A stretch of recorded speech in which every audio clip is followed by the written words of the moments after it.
Should you buy the GameCube in 2021? Let's find out.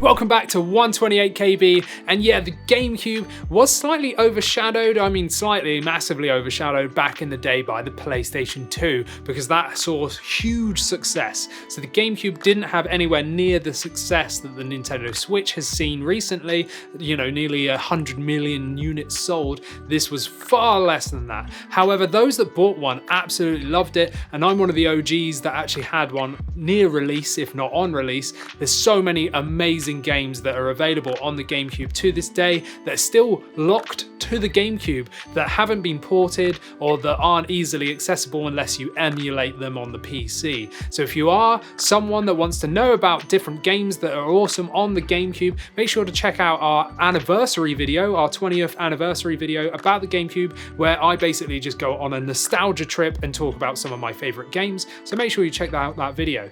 But I would say if you're thinking about getting a GameCube because of the amazing games that are on offer, then there's a couple things to think about really, because it is getting on, it's 20 years old now, and they are getting a little bit more expensive than they have been in recent years, just as pretty much any retro sort of consoles are, if you want to call the GameCube retro.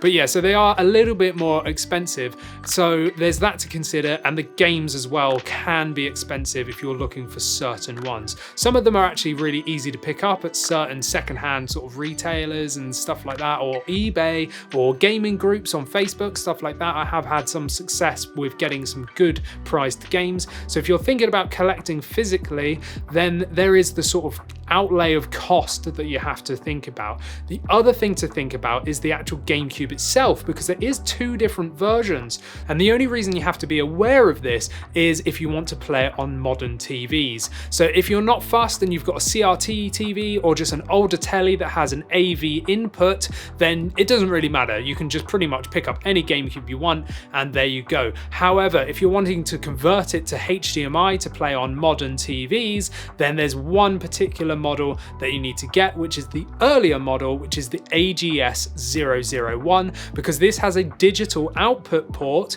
and this means that you can use HDMI adapters, which are essentially external modifications to the GameCube that allow you to use an HDMI cable instead, and you get the full capabilities of the performance of the GameCube. So if you want to learn more about that, make sure to check out our other video about the Kabi HDMI adapter. Now that is absolutely brilliant. There are others out there as well, but for more details, go and watch that video. So there you need to have an AGS001 GameCube, which is the older model with the digital output port, or the newer model, which is the AGS101, got rid of that digital output port and you're stuck with the old sort of cables to run it. So there is that to think about as well. However, I would highly recommend, whether or not you're a returning GameCube fan, so if you had one in the past, definitely go back and get one again. But maybe you're thinking, I never had a GameCube. Is it worth it? Is it really that good? Well, yes it is. It's absolutely amazing. From the actual design of the console, it looks fantastic.